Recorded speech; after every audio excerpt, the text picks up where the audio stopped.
नमस्कार, मी भाग्यश्री फाटक. मार्केट आणि मी हा सोप्या मराठीतून शेअर मार्केट समजावून सांगण्याचा माझा एक उपक्रम आहे. आज तुमच्याशी काही बोलावं असं वाटतं आहे आणि ते मी बोलणार आहे.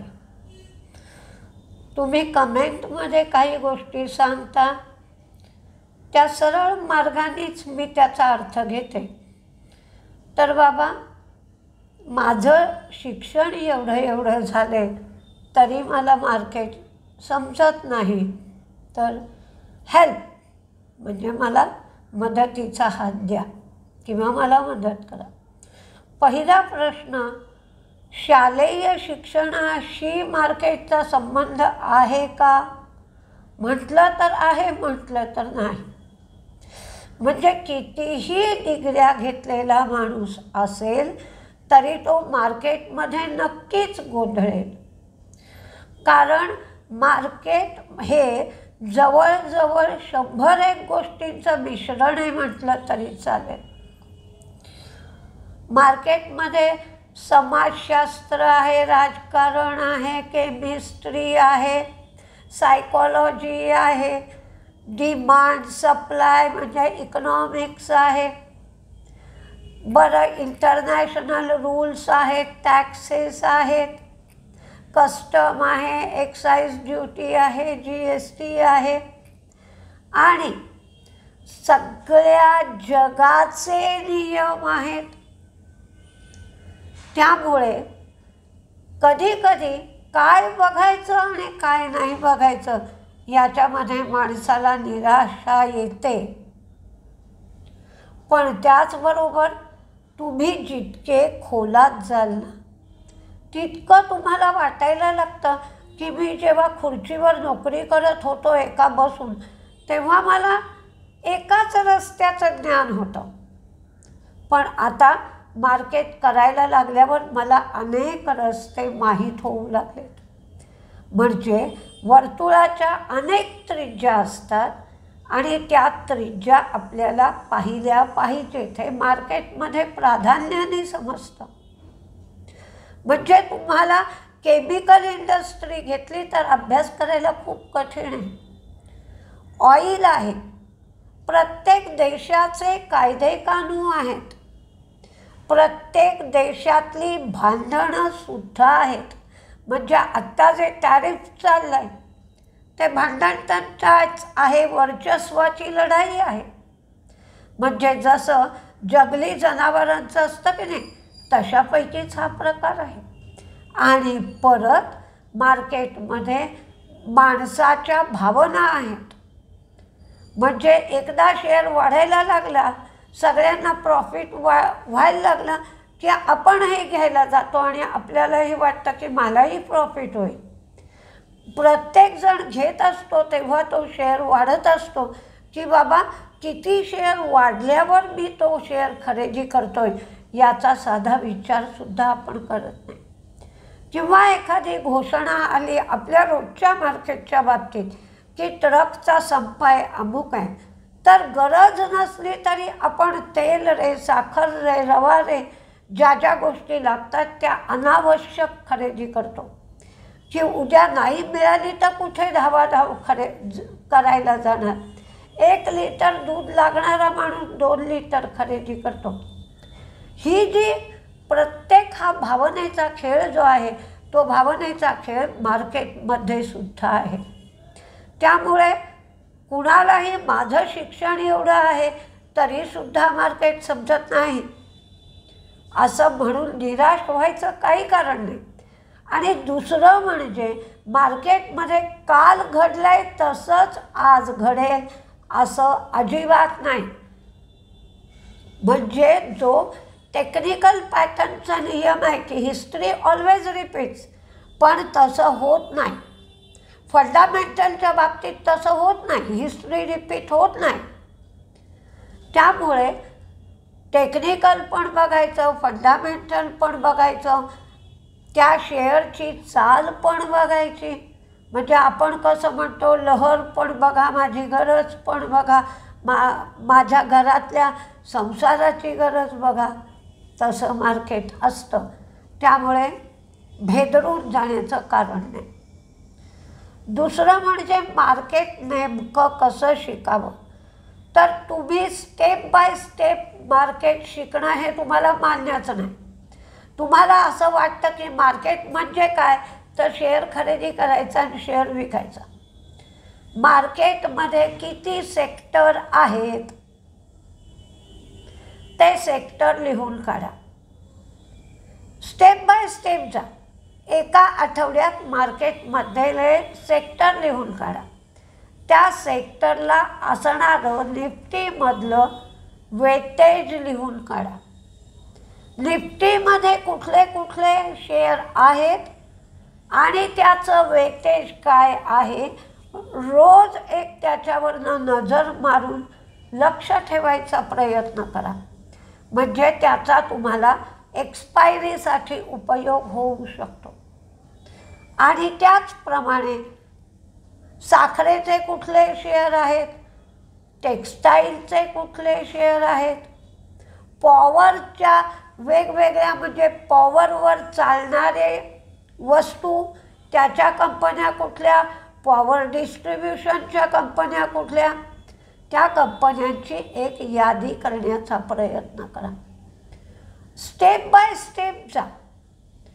की आजी तुम्ही मला म्हणत असाल तर आजी, काकू, मावशी जे काय तुम्ही मला म्हणत असाल ते, तर तुमची ती स्टेप झाल्यावर सांगा मला की एवढे सेक्टर आहेत, ते आम्ही सगळे लिहून काढले. प्रत्येक सेक्टरला काय वेटेज आहे निफ्टीमध्ये ते लिहून काढलं.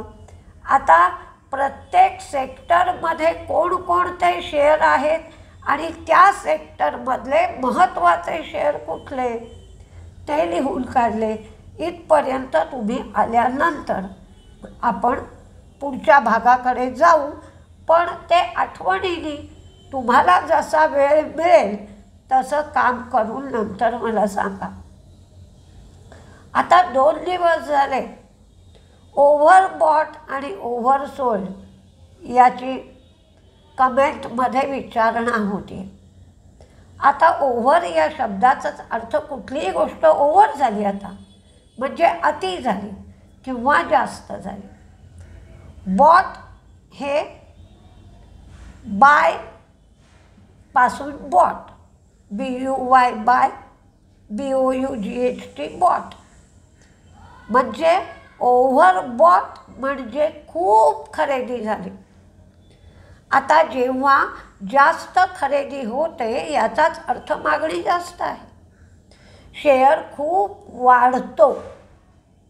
म्हणजेच जर आपण RSI 70-30 ठेवत असू तर 70च्या पेक्षा जास्ती तो शेअर गेलेला दिसतो, म्हणजे ही ओव्हरबॉट लेवल झाली.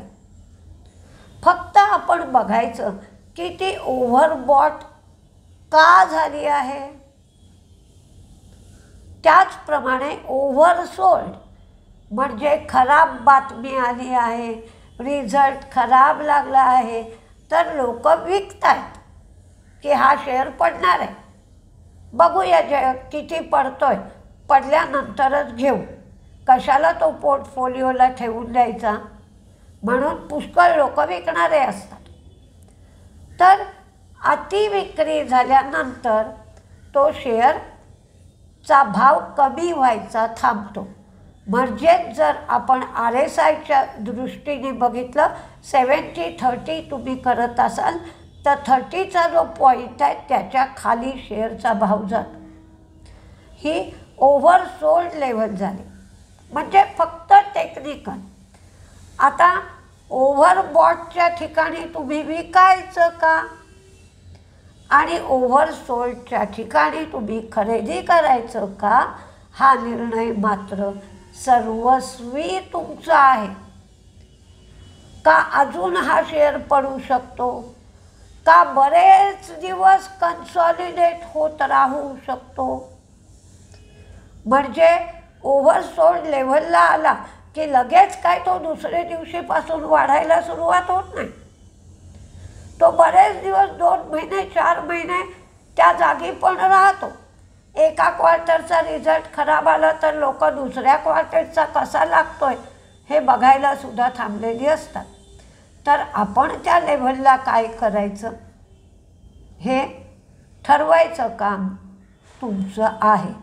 त्यामुळे RSI म्हणा, ओव्हरसोल्ड, ओव्हरबॉट, लक्षात ठेवा. ओव्हरबॉट लेवल म्हणजे लोकांनी खूप खरेदी केली आहे, मागणी खूप आहे, शेअर खूप वाढला आहे. आणि ओव्हरसोल्ड म्हणजे लोकांनी विक्री केली आहे, त्यामुळे शेअर खूप पडला आहे असा त्याचा अर्थ होतो. आज 4 कंपन्यांचं लिस्टिंग होतं. त्याच्यामध्ये शेषशाही या कंपनीचं लिस्टिंग होतं. हा शेअर 423 रुपयाला दिला होता. शेषशाही टेक्नॉलॉजी बॉम्बे स्टॉक एक्सचेंजवर 436 रुपयाला, तर नॅशनल स्टॉक एक्सचेंजवर 432 रुपयाला त्याचं लिस्टिंग झालं. दुसरा शेअर म्हणजे आनंद राठी. आनंद राठी हा शेअर 414 रुपयाला दिला होता. त्याचं बॉम्बे स्टॉक एक्सचेंजवर 432 रुपये 10 पैसे, तर नॅशनल स्टॉक एक्सचेंजवर 432 रुपयाला लिस्टिंग झालं. पण दिवसभर हा शेअर तेजीतच होता. जारो JARO ह्या शेअरचं लिस्टिंग फ्लॅट झालं. 890लाच दिला होता. 890 रुपयालाच Bombay stock exchange, national stock exchange दोन्हीवरही लिस्टिंग झालं. पण दिवसभर हा शेअर मंदीत होता. जवळजवळ 100 ते 150 रुपये मंदीत गेला होता. सोलार वर्ल्ड 351 रुपयाला दिला होता. बॉम्बे स्टॉक एक्सचेंजवर 389 रुपयाला, तर नॅशनल स्टॉक एक्सचेंजवर 388 रुपयाला याचं लिस्टिंग झालं. IIPचा दर जुलैमध्ये 3.5% होता. आता IIP 4% आला. पण IIP वाढण्याचा जो वेग आहे तो वेग मात्र कमी झाला.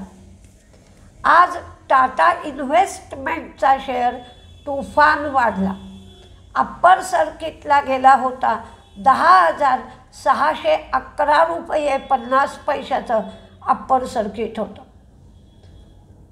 या अप्पर सर्किटला 2 वेळेला शेअर गेला, कारण टाटा इन्व्हेस्टमेंटचा टाटा सन्समध्ये सुद्धा स्टेक आहे आणि टाटा कॅपिटलमध्ये सुद्धा स्टेक आहे.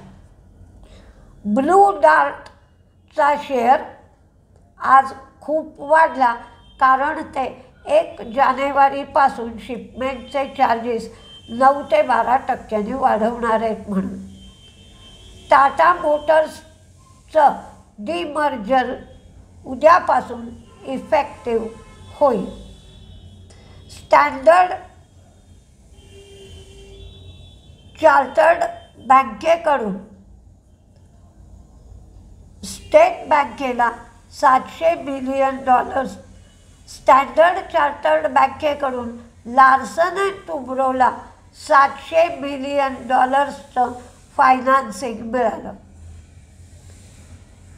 उद्यापासून MWPL याचे नियम बदलणार आहेत. म्हणजे बँकमध्ये जे शेअर जातात त्या संबंधातले नियम बदलणार आहेत. तर पुढच्या महिन्यात अधिक शेअर बँकमध्ये जाणार नाहीत. सेबीला असं वाटत होतं की मुद्दाम व्हॉल्यूम वाढवले जात आहेत आणि व्हॉल्यूम वाढले आणि MWPLची 95% लिमिट झाली की तो शेअर बँकमध्ये जात होता. आता MWPL हे कॅशशी लिंक केलं आहे. कॅशचे व्हॉल्यूम आणि फ्री फ्लोटचे व्हॉल्यूम आता बघितले जाते. फ्री फ्लोटच्या 15% किंवा कॅश व्हॉल्यूमच्या 65% अशी लिमिट MWPLची ठेवलेली आहे. हे जे लोक फ्युचर आणि ऑप्शन्समध्ये ट्रेड करतात त्यांच्याशी संबंधित आहे, तर ते बँकमध्ये शेअर जाण्याचं प्रमाण त्यामुळे कमी होईल. तुम्हाला जी काय अडचण असेल ती तुम्ही तुमच्या कमेंटमध्ये टाकून ठेवलीत तर त्याचं उत्तर मला जसा वेळ मिळेल तसं मी व्हिडिओमध्ये देत जाईन. म्हणजे त्या उत्तराचा उपयोग सगळ्या लोकांना होऊ शकतो. बघूया उद्या काय काय होतं आहे. नमस्ते.